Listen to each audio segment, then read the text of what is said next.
श्री सूर्य देवाय नमः। आप सभी का हमारे YouTube चैनल पर हार्दिक स्वागत है। आज रविवार के दिन सुने सूरज भगवान की कहानी। एक राजा था, एक रानी। उनके पास सिपाही, घोड़े, दास दासियां, धन दौलत सब कुछ था। सिर्फ उन्हें संतान नहीं थी। इसी कारण राजा रानी बहुत ही दुखी रहते थे। संतान प्राप्ति के लिए उन्होंने हर तरह का दान धर्म, धार्मिक अनुष्ठान, जप मंत्र, व्रत, पूजा पाठ किए, लेकिन कोई फायदा नहीं हुआ। अब राजा रानी दोनों ही बुढ़ापे की ओर बढ़ते गए। बुढ़ापे की ओर बढ़ते गए तो होता क्या है कि दोनों गहन सोच में पड़ गए। अब हमारे इतने बड़े राज्य का क्या होगा? कौन बनेगा इस राज्य का वारिस? कौन लेगा प्रजा की जिम्मेदारी? राजा रानी दिन रात इसी चिंता में घुलने लगे। उन्हें खाने पीने की भी सुध नहीं रहती। तो एक सुबह राजा के दरबार में एक साधु आता है। तो दासी रानी को इत्तिला करती है। तब वह दासी से कहती है, ये मेरा अंतिम दान धर्म है। इसके बाद मैं अपने हाथों से कोई दान धर्म नहीं करूँगी। रानी चावल भरा छाछ हाथ में लेकर बाहर आती है और साधु की झोली में भिक्षा डालने आगे बढ़ती है। तो उसके चेहरे पर छाई उद्विग्नता साधु की दृष्टि में आती है। वह उससे पूछता है, रानी साहिबा, क्या हुआ है? आप क्यों इतनी उदास हैं? तब रानी साधु को सारी हकीकत बताती है और सिसकने लगती है। उस पर वह साधु कुछ पल गंभीर हो जाता है और कहता है, चिंता मत करना रानी साहिबा, आपकी संतान की इच्छा पूरी हो जाएगी। आपकी कोख से एक पुत्र जन्म लेगा। मात्र वह 14 साल तक ही आप लोगों को मिलेगा। उसके आगे वह इस मृत्यु लोक में नहीं रह पाएगा। इससे बढ़कर आपको कुछ देना मेरे लिए संभव नहीं है। अपनी बात पूरी करते उसने अपनी झोली में हाथ डाला, थोड़ी सी भभूत निकालकर रानी को दी और कहा, आप और महाराज दोनों इसे बांटकर ग्रहण करना। तुम्हें जल्द ही पुत्र प्राप्ति होगी। इतना कहकर साधु अपनी राह चला गया। उसके जाने के बाद रानी सोचने लगी, 14 साल तो 14 साल ही सही, उतने समय के लिए हमें पुत्र मिलेगा, यही काफ़ी है। उतने साल तक मैं उसे जी जान से बड़ा करूँगी, उसे ढेर सारा प्यार दुलार दूँगी, अपनी संतान की मुराद पूरी करूँगी। उस रात अपना सारा राजकाज खत्म करके राजा जब रानी के महल में गए तो रानी ने राजा को सारी बात बताई और साधु की दी हुई भभूत राजा को दिखाकर बोली, साधु महाराज ने ये भभूत हम दोनों को ग्रहण करने को कहा है। राजा बोले, इतना दान धर्म किया, जप तप किया, कोई फल नहीं मिला। अब इस भभूत से हमें संतान प्राप्त होगी क्या? उस पर रानी बोली, जब इतना सब कुछ किया तो अब ये भी सही, खामख्वाह उस साधु के क्रोध को क्यों बुलावा दें। राजा को अब किसी पर विश्वास नहीं था, पर रानी को दुख न पहुँचे इसलिए वह राजी हो गया। राजा रानी दोनों नहाते धोते हैं, फिर अपने भगवान का नाम स्मरण करते हैं, अपने पुरखों को स्मरण करते हैं और उस साधु महाराज का नाम स्मरण करके वह भभूत बांटकर दोनों खाते हैं। उसके बाद दोनों निश्चिंत होकर सो जाते हैं। तो कुछ दिन गुजर जाते हैं और साधु द्वारा कहे अनुसार रानी गर्भवती हो जाती हैं। उस पर राजा रानी दोनों की खुशी गगन में नहीं समाती। राजा रानी से बोला, महारानी, सचमुच साधु महाराज की कृपा हो गई। तो 9 माह 9 दिन और 9 घंटे पूरे होकर रानी ने एक सुंदर गोरे चिट्टे पुत्र को जन्म दिया। राजा ने बड़ी धूमधाम से पुत्र का नामकरण किया। सारे राज्य में 8 दिन तक अन्न संतर्पण रखा, उत्सव मनाया गया। अब पुत्र की कुंडली देखने के लिए राज्य के सबसे विद्वान पंडित जी को बुलाया। तो कुंडली देखकर पंडित जी बड़े चिंतित हो गए। कहने लगे, महाराज, हमारा राजपुत्र सिर्फ 14 साल तक हमारे पास रहेगा।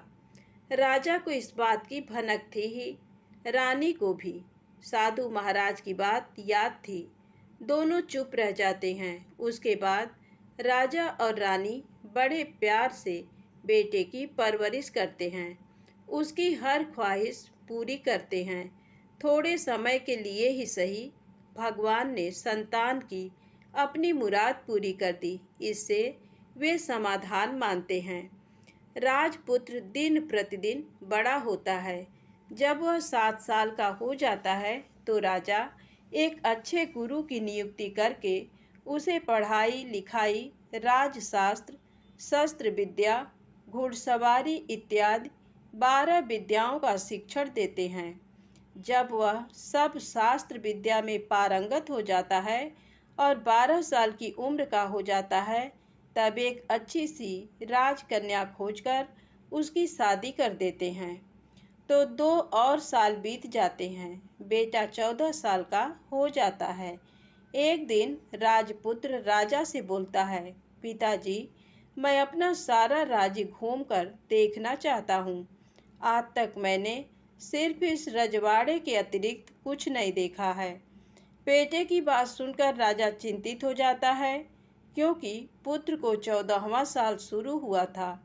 अब कोई अनहोनी होने का वक्त नज़दीक आ पहुंचा था, लेकिन राजा ये सब बातें पुत्र को बता नहीं सकता था। वह क्या करता है कि चेहरे पर खुशी लाकर बेटे से कहता है, हाँ हाँ, जरूर जाओ बेटा, तुम्हें अपना सारा राज्य घूम कर देखना चाहिए। कहाँ क्या है ये सब जानना चाहिए। कल मेरे बाद तुम्ही को तो राजा बनना है। मात्र एक बात का ध्यान रखें, तुम जहाँ जा रहे हो, क्या कर रहे हो, ये बात अपनी पत्नी को नहीं बताना। पुत्र कहता है, ठीक है पिताजी, आपने जो कहा है मैं वैसा ही करूँगा। राजपुत्र दिन भर अपनी पत्नी के साथ मौज मस्ती करता है, खुशियाँ मनाता है और रात को ठीक 12 बजे बिस्तर से उठकर बाहर चला जाता है। फिर पौ फटने से पहले वापस अपने महल में आकर सो जाता है। ऐसे बहुत दिनों तक चलता रहा। अब पुत्र का 14वां साल खत्म होने में कुछ दिन ही बाकी रहते हैं। इतने में उसकी पत्नी यानी छोटी रानी रात में जाग जाती हैं। वह देखती हैं कि बिस्तर पर राजपुत्र नहीं है। वह महल में सब जगह देखती हैं, तो राजपुत्र कहीं भी नजर नहीं आता। तो वह क्या करेगी, किससे कहेगी? वह चुपचाप रहती है। फिर भोर होने पर वह देखती है कि उसका पति अपनी जगह सोया हुआ है। वह पति से कुछ नहीं पूछती, लेकिन दूसरी रात भी वैसे ही होता है। तीसरी रात, चौथी रात, ऐसे बहुत दिन तक चलता है। रानी बहुत ही चिंतित हो जाती है। पति रात को जाता कहाँ है, किससे मिलने जाता है? उसके मन में ढेर सारे सवाल उठते हैं, लेकिन उसे पूछने में डर लगता है। शायद पति गुस्सा कर बैठे। सास ससुर से पूछने के बारे में सोचा तो उसकी कुल मर्यादा बीच में आ जाती थी। तो इस तरह मन ही मन वह कुढ़ती रहती थी। इस हालत में उसे खाने पीने में दिलचस्पी नहीं होती। वह दुबली पतली हो जाती है। तो उस राज्य में फूल बेचने वाली एक बूढ़ी मालिन थी। वह हमेशा छोटी रानी को फूल देने उसके महल में आती थी। उस बुढ़िया का ध्यान छोटी रानी पर जाता है। वह उससे पूछती है, बेटी, तुम्हें किस बात का दुख है? तुम इस तरह सूखकर कांटा क्यों बनी हो? उस पर रानी कहती है, क्या बताऊं तुम्हें अम्मा, तुम्हारा राजपुत्र हर रात बिस्तर पर से उठकर कहीं चला जाता है और सुबह भोर होते ही वापस आकर सोता है। वह कहाँ जाता है? प्रेमिका से मिलने जाता है क्या? ये सोच सोचकर मैं अन्न जल ग्रहण नहीं कर पाती। और सूख सूख कर इस तरह कांटा बन गई हूँ। बुढ़िया सब बात सुनकर उसे एक उपाय बताती है। तो बेटी ऐसा करना, आज रात तुम सोना मत, उसके पीछे जाकर देखना कि वह कहाँ जाता है, क्या करता है, उसकी अच्छी तरह से पहरेदारी करना। पर मुझे नींद आ गई तो तुम्हें नींद ना आए, इसलिए एक काम करना, अपने बाएं हाथ की उंगली में एक जख्म करना, उस पर थोड़ी सी मिर्च छिड़कना, उससे तुम्हें बड़ी जलन होगी और उस पीड़ा से तुम्हें रात भर नींद नहीं आएगी। रानी बुढ़िया के कहे अनुसार करती हैं। उंगली की जलन से उसे बड़ी देर तक नींद नहीं आती, लेकिन बाद में वह सो जाती है। दूसरे दिन सुबह बुढ़िया फूल लेकर उसके महल में पहुंचती है और पूछती है, क्या हुआ बेटी, देख पाई पति कहाँ जाता है? रानी कहती है, नहीं अम्मा, पहले कुछ समय जलन के कारण मुझे नींद नहीं आई, पर कुछ देर पश्चात मैं सो गई। बुढ़िया कहती है, कोई बात नहीं, आज तुम उंगली पर पहले से थोड़ा बड़ा जख्म करना और ज़्यादा मिर्च लगाना। तो रानी वैसे ही करती है, परंतु वह सिर्फ पति के बिस्तर से उठकर बाहर निकलते वक्त तक जाग पाई। वह उसके पीछे नहीं जा सकी, क्योंकि उसकी आंखें उस समय तक मुद गई थी। दूसरे दिन सुबह बुढ़िया आती है तो उसने पूछने से पहले ही रानी रो कर कहती है, अम्मा, मैं आज भी उनकी पहरेदारी ठीक तरह नहीं कर पाई। बुढ़िया कहती है, रोना नहीं बेटी, सब कुछ ठीक हो जाएगा। तुम आज रात जख्म और बड़ा करना और उस पर ज़्यादा मिर्च छिड़कना, और एक काम करना, वह जब जाने के लिए निकलता है तो उसका रास्ता रोकना। बुढ़िया ने जैसा बताया रानी वैसा ही करती है। आज रात उसे नींद नहीं आती। पति रात 12 बजे बिस्तर से उठकर जब महल से निकलने के लिए चलने लगता है तो वह बुढ़िया ने जैसे बताया वैसे ही करती है। दौड़ कर जाकर पति का रास्ता रोकती है और कहती है, कहाँ जा रहे हो, किससे मिलने जा रहे हो, मुझे बताओ। राजपुत्र उसे समझाने की बहुत कोशिश करता है। देखो, अगर मैंने तुम्हें वह बताया तो मैं तुम्हें दोबारा नहीं मिल पाऊंगा। रानी कहती है, कोई बात नहीं, ना मिल पाओ, लेकिन आप रात के समय कहाँ जाते हो ये मुझे पहले बता दीजिए। राजपुत्र निरुपाय हो जाता है। पत्नी की जिद के आगे उसकी एक नहीं चल पाती। ठीक उसी समय उसका 14वां साल खत्म होकर 15वां साल लगने वाला था। जो होता है वह हो जाने दो, वह सोचता है, और कुछ चावल मंत्रों से सिद्ध करके पत्नी को देकर कहता है, इन चावलों के दानों को दोनों हाथों की मुट्ठी में पकड़ना। पहले दाएं हाथ में पकड़े चावल मेरे ऊपर फेंकना। मैं कौन हूँ तुम्हें पता चल जाएगा। बाद में बाएं हाथ में पकड़े चावल मेरे ऊपर फेंकना।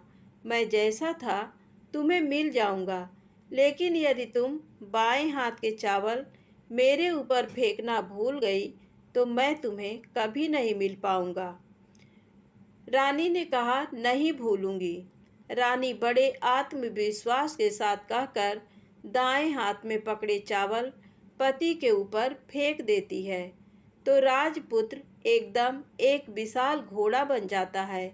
एकदम उम्दा, सफ़ेद, गर्दन पर लंबी अयाल।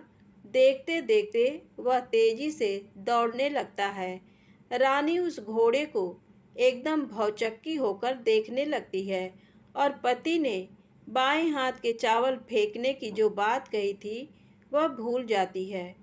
उसकी आंखों के सामने घोड़ा महल से बाहर निकलकर चला जाता है। घोड़ा जो महल से बाहर जाता है तो वापस नहीं आता। अब रानी को बड़ा पश्चाताप होता है। वह स्वयं को कोसने लगती है, लेकिन अब उसका कोई फायदा नहीं होने वाला था। राजपुत्र अब वापस नहीं आने वाला था। सुबह होते ही महाराजा महारानी को सब बात पता चलती है। उन्हें बहुत दुख होता है। वे बिस्तर पकड़ते हैं और राह देखते हैं कि एक दिन उनका बेटा वापस आ जाए। इस तरह 1 महीना गुजरता है, 2 महीने गुजरते हैं, 3 महीने गुजरते हैं, आखिर 6 महीने पूरे होते हैं। राजपुत्र का कोई अता पता नहीं लगता। प्रधान राजपुत्र को ढूंढने के लिए राज्य के गांव-गांव सिपाही भेजता है, लेकिन उन्हें कोई सफलता नहीं मिलती। इधर रानी अपनी हठ के कारण पति गायब हो गया ये सोचकर स्वयं को मन ही मन कोसती हैं और प्रण लेती हैं कि कुछ भी करके पति को ढूंढ लाएंगी और उसे वापस घर लेकर आएंगी। एक दिन वह सुबह उठकर सास ससुर के महल में जाती हैं और कहती है कि मैं अपने पति की खोज में जा रही हूँ। महाराजा महारानी को और क्या चाहिए था, कुछ भी करके उनका बेटा उन्हें वापस मिलना चाहिए था। वे बहू को जाने की अनुमति देकर कहने लगे, बेटी तुम्हें जो चाहे वह करो, जहाँ जाना है वहाँ जाओ, लेकिन हमारे बेटे को वापस लेकर आओ। अब रानी अपना शाही वेश बदलकर एक सेठानी बन जाती है। कुछ दास दासियों को, कुछ नौकरों को साथ ले लिया, कुछ सामान साथ लिया और राज्य की सीमा पर जाकर वहाँ एक भोजनालय खोल दिया। वहाँ आने वाले सब यात्रियों को खाना मुफ्त में देने लगी।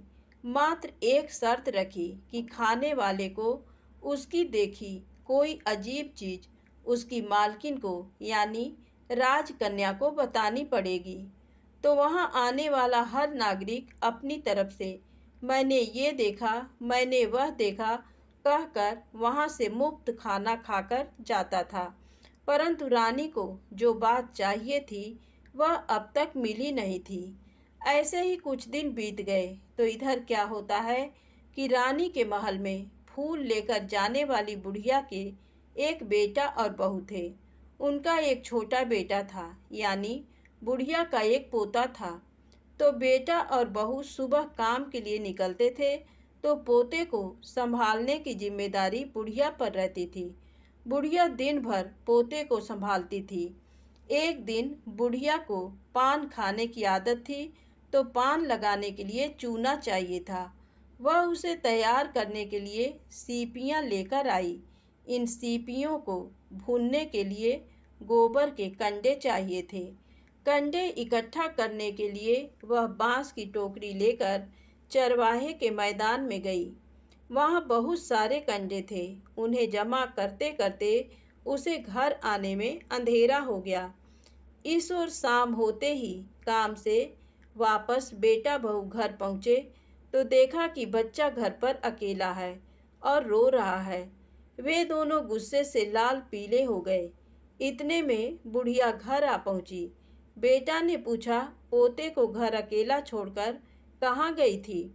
बुढ़िया बताने लगी कि मैं गोबर के कंडे इकट्ठे करने गई थी। इस पर बेटा बोला, दोबारा बच्चे को अकेला घर पर छोड़कर यदि कहीं गई तो मैं तुम्हें बहुत पीटूंगा। बुढ़िया कहने लगी, नहीं बेटा, फिर कभी ऐसा नहीं करूँगी।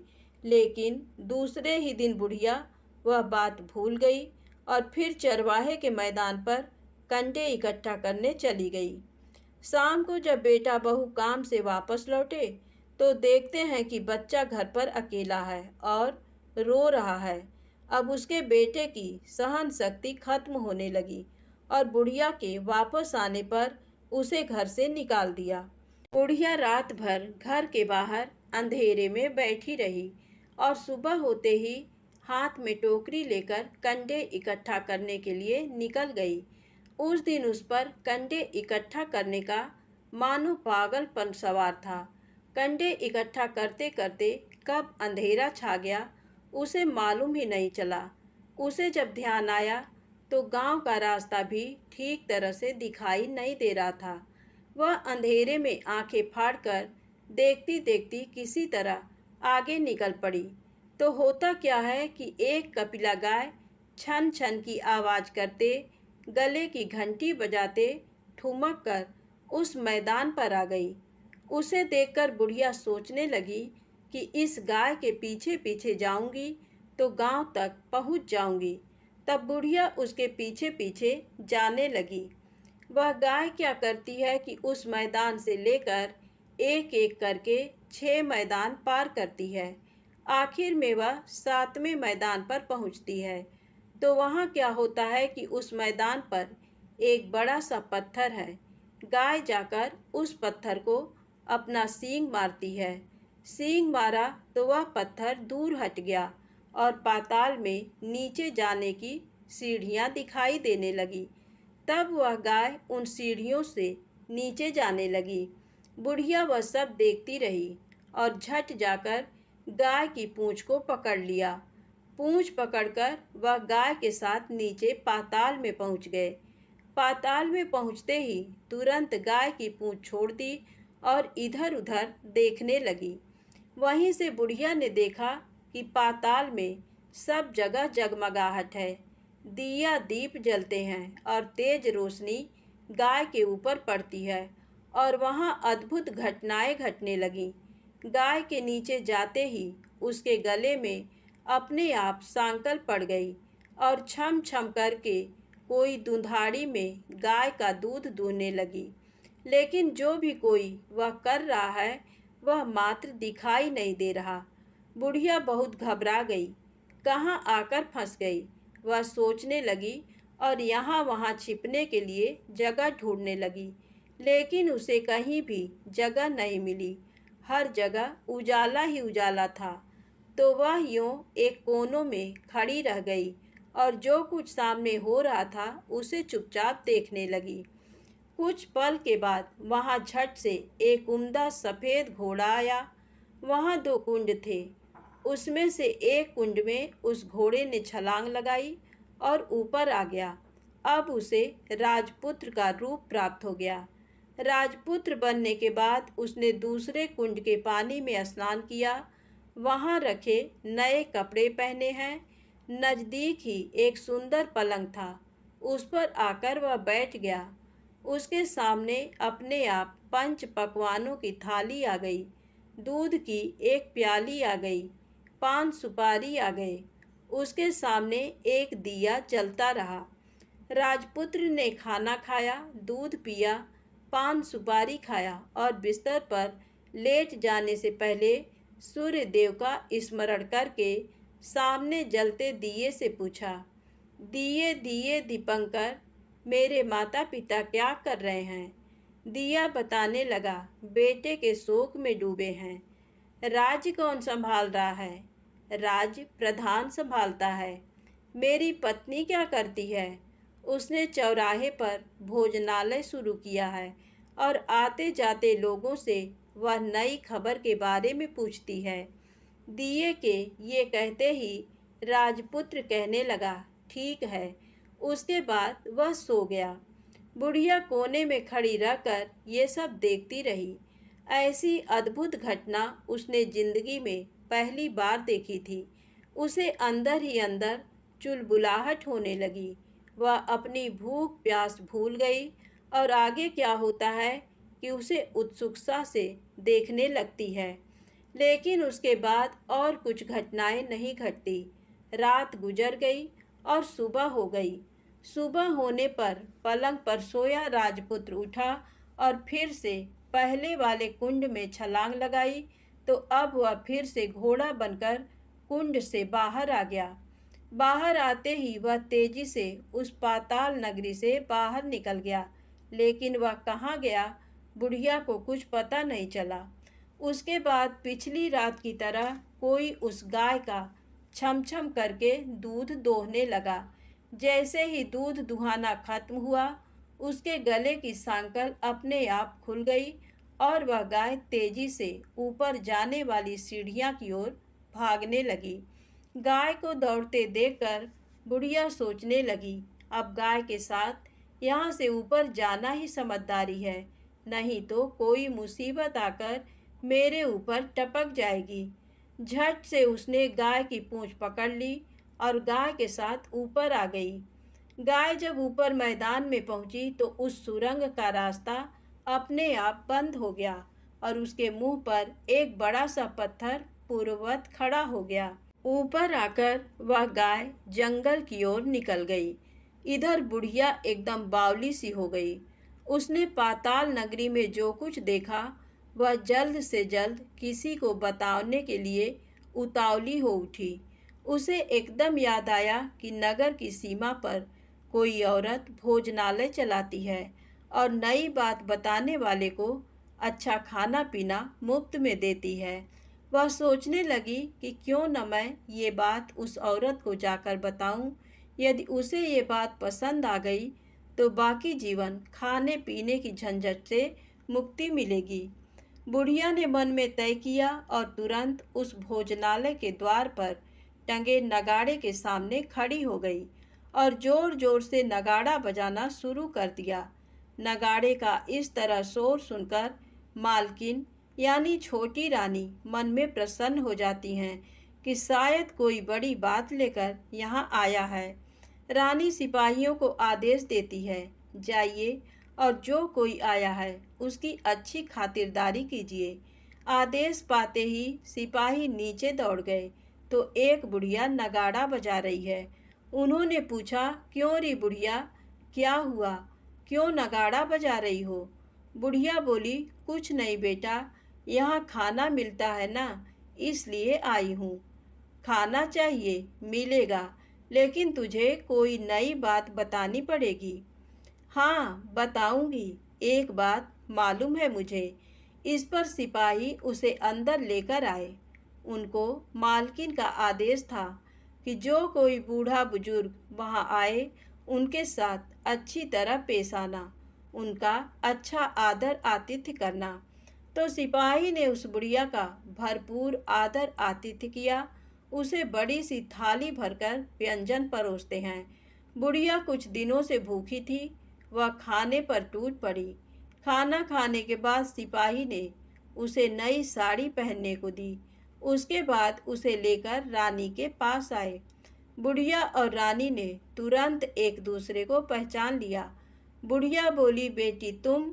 और रानी बोली, अम्मा तुम? बड़ी देर तक दोनों भांति भांति की बातें करती रहीं।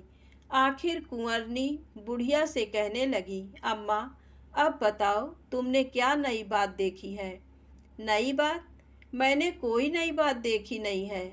वह तो मेरे पास तुम्हें देने के लिए खाने के पैसे नहीं थे, इसलिए मैंने झूठ कहा और नगाड़ा बजाया। रानी ने कहा, अम्मा घबराना नहीं, मैं किसी को तुम्हारा नाम नहीं बताऊंगी। फिर भी बुढ़िया मैंने क्या देखा, कब देखा करके आनाकानी करने लगी। इस पर कुंवरनी ने उससे कहा, देखो अम्मा, यदि तुमने मुझे वह नई बात बताई तो जिंदगी भर मैं तुम्हारी देखभाल करूंगी और तुम्हें रानी माता की तरह रखूंगी। अब बुढ़िया बताने को तैयार हो गई। उसने जो कुछ उस चारागाह वाले मैदान पर देखा था वह सब कुछ कुंवर रानी को बता दिया। बुढ़िया की वे बातें सुनकर कुंवरनी को यकीन हो गया कि वह राजपुत्र उसी का पति है। वह तुरंत बुढ़िया से कहने लगी, अम्मा मुझे उस जगह पर ले चलो। नहीं बेटी, वह पाताल राज्य है, सांप है। यदि किसी ने तुम्हें देख लिया तो तुम्हारी जान खतरे में पड़ सकती है। लेकिन रानी उसकी एक भी नहीं सुनती। उसे उस जगह ले जाने के लिए हठ करने लगी। आखिर में बुढ़िया ने उसका कहना मान लिया और कहने लगी, ठीक है, मैं तुम्हें वहाँ लेकर चलती हूँ, पर आज नहीं कल। वहाँ जाना है तो शाम को ही जाना होगा। तो दूसरे दिन दोपहर को रानी बुढ़िया के साथ उस मैदान पर गई और एक जगह छुपकर गाय के आने की राह देखने लगी। दिन ढलते ही अंधेरा घेरने लगा और गाय हमेशा की तरह वहां आ गई। मैदान के उस कोने में जाकर उसने पत्थर पर सींग मारा तो झट से पत्थर हटकर वहां सुरंग में जाने का रास्ता खुल गया। गाय उस रास्ते से नीचे उतरने लगी तो बुढ़िया रानी से कहने लगी, जल्दी आगे बढ़ो, हम गाय की पूंछ पकड़कर नीचे उतरेंगे। तो दोनों गाय की पूंछ पकड़कर नीचे उतर गईं। बुढ़िया पहले जिस कोने में छिपी थी उस कोने में छिप गई। अब नीचे सब कुछ पहले जैसा घटित हो रहा था। गाय के गले में अपने आप सांकल पड़ गई। कोई अदृश्य रूप से उसका दूध दूहने लगा। एक सफ़ेद उम्दा घोड़े ने आकर एक कुंड में छलांग लगाई तो राजपुत्र के रूप में ऊपर आया। वह राजपुत्र दूसरे कुंड में नहाने लगा। बाद में उसके सामने खाने की थाली आ गई, दूध की प्याली आ गई, पान बीड़ा आ गया। राजपुत्र सब ग्रहण करके सोने के लिए पलंग पर गया तो सोने से पहले सूर्य देव का स्मरण करके वह दिए से पूछने लगा, दिए दिए दीपंकर, मेरे माता पिता क्या कर रहे हैं? तो दिया कुछ जवाब नहीं देता, बल्कि वह बुझने लगता है। तब राजपुत्र को कुछ अघटित हुआ है, इसका संदेह हो गया है। वह उदास हो गया और जो कुछ हुआ है वह हो जाने दो ऐसा सोचकर सोने के लिए बिस्तर पर लेट गया। अब रानी का संयम छूट गया। वह दौड़कर पति के पास गई और उसके पैर पकड़ने के लिए आगे बढ़ने लगी। राजपुत्र तुरंत ही पत्नी को पहचान गया। वह झट से पीछे हट गया और चिल्लाने लगा, नहीं नहीं, मुझे मत छूना, सर्वनाश हो जाएगा। रानी दोनों हाथ जोड़कर पति से अपनी भूल स्वीकार करने लगी। स्वामी, मुझसे भूल हो गई। मुझे आपसे नहीं पूछना चाहिए था कि आप रात को कहाँ जाते हो। मैं अपनी भूल स्वीकार करती हूँ। मुझे मेरी भूल की सज़ा मिल गई है। अब आप घर चलें। आपके वियोग में आपके माता पिता ने बिस्तर पकड़ लिया। आपकी प्रजा भी बहुत दुखी है। उस पर राजपुत्र कहने लगा, वही तो एक बार तुम गलती कर बैठी हो, अब दोबारा मत करना, नहीं तो अब मैं तुम्हें जो दिख रहा हूँ वह अभी नहीं दिखूँगा। रानी अब विलाप करने लगी, जोर जोर से जमीन पर सिर पटकने लगी। राजपुत्र के मन में उसके प्रति दया उत्पन्न हो गई। वह उससे कहने लगा, यदि तुम मुझे पाना चाहती हो तो तुम्हें एक काम करना होगा। काम कठिन है, लेकिन वह तुम्हें अकेले करना होगा। रानी ने कहा, कहो स्वामी, कितना भी कठिन काम हो मैं वह पूर्ण करूंगी। रानी कहने लगी। इस पर राजपुत्र ने उसे बताया, इस पाताल से ऊपर जाते ही तुम्हें एक घना जंगल नजर आएगा। ऐसे 6 जंगल पार करने के पश्चात 7वां जंगल मिलेगा। वह जंगल सबसे घना है। उस जंगल में बीचों बीच एक पीपल का पेड़ है। उसके आसपास की जगह पत्ते, फंदे, जटाएं, कांटे इत्यादि से ढक चुकी हैं। वहाँ बाघ, शेर, भालू, सांप सभी धमा चौकड़ी बैठती है। तुम्हें उन सबको भगाकर वह जगह साफ करनी है।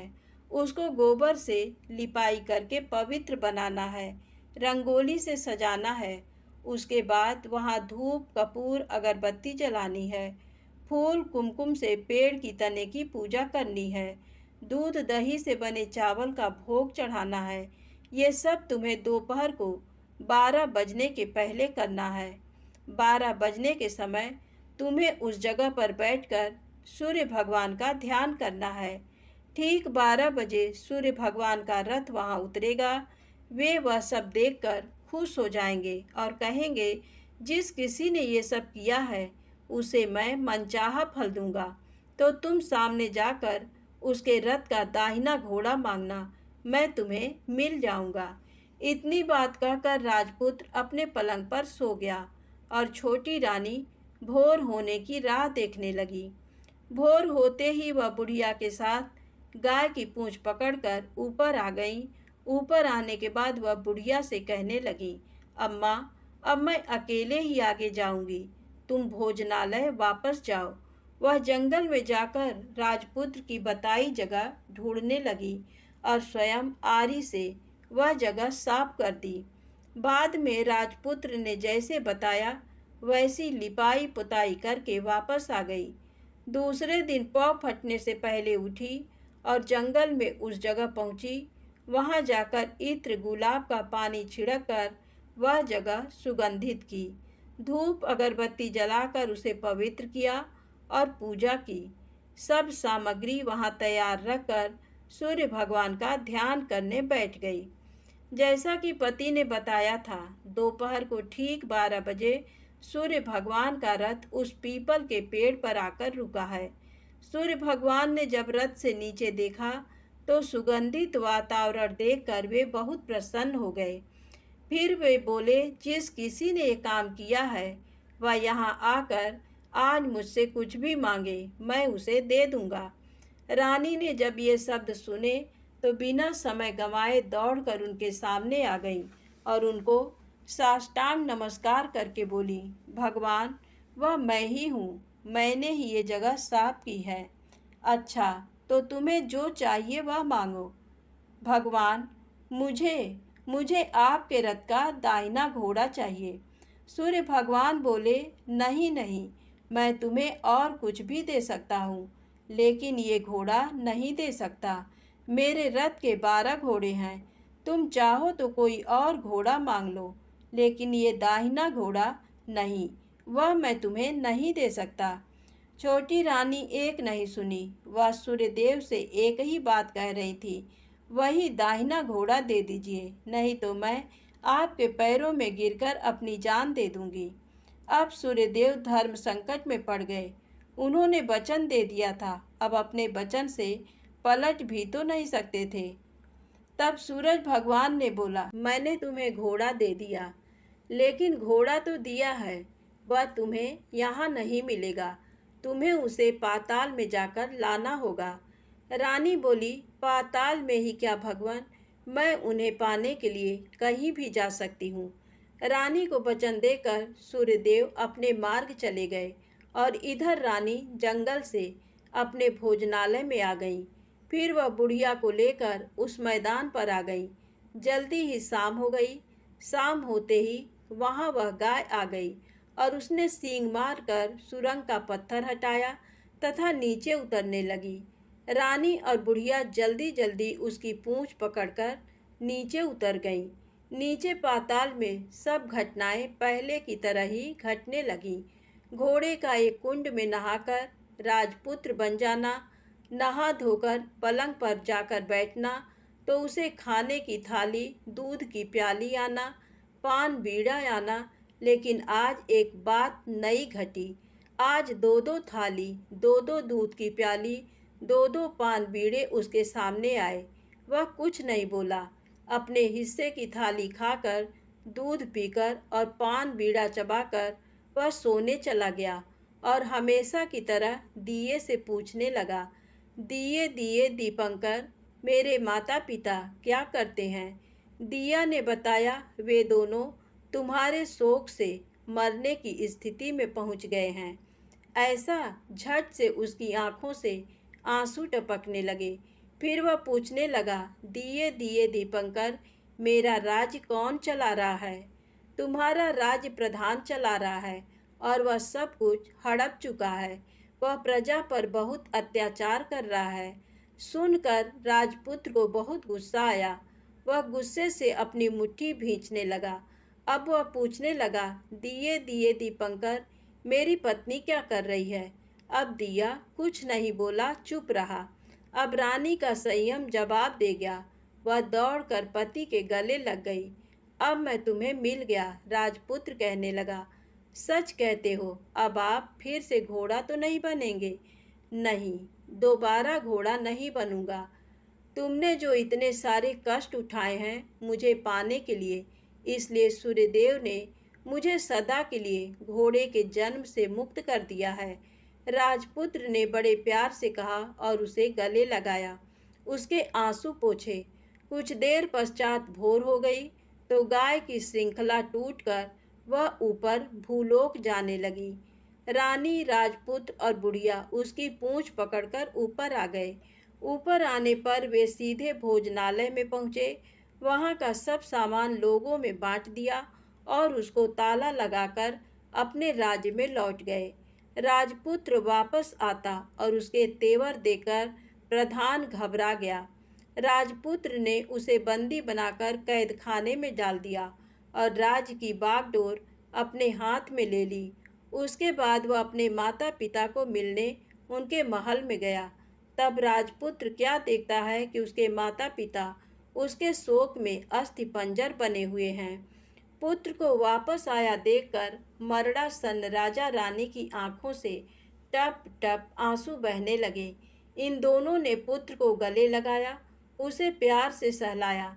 इतना होने के बाद उनके सेहत में एकदम सुधार आने लगा। वे अब बिस्तर से उठकर बैठ गए हैं, पुत्र को आशीष देने लगे। राजपुत्र के आने की खबर तुरंत राज्य भर में फैल गई। प्रजा खुशी से फूली नहीं समाई। प्रजाजन राजमहल के सामने इकट्ठे हो गए। राजपुत्र ने भी उन्हें दर्शन दिए और आज से उन्हें कोई दुख नहीं पहुंचाएगा, ऐसा वचन भी दिया। अब राजा अपने पुत्र का राज्याभिषेक करके उसे सिंहासन पर बिठाता है और बहू को महारानी का दर्जा देता है और स्वयं अपनी पत्नी के साथ ईश्वर स्मरण करते खुशी से दिन बिताता है। महाराजा बना राजपुत्र अच्छी तरह से राज्य चलाने लगा और अपनी पत्नी के साथ सुख शांति से जीवन बिताने लगा। उस बुढ़िया को रानी ने अपने पास ही रख लिया। उसकी अच्छी तरह से देखभाल करने लगी। बुढ़िया और उसके बुढ़ापे के दिन खुशी से गुजरने लगे। कहानी समाप्त होती है। दोस्तों, यदि आपको कहानी अच्छी लगी हो तो कृपया मेरे चैनल को लाइक सब्सक्राइब अवश्य करें। प्रेम से बोलें सूरज भगवान की जय हो।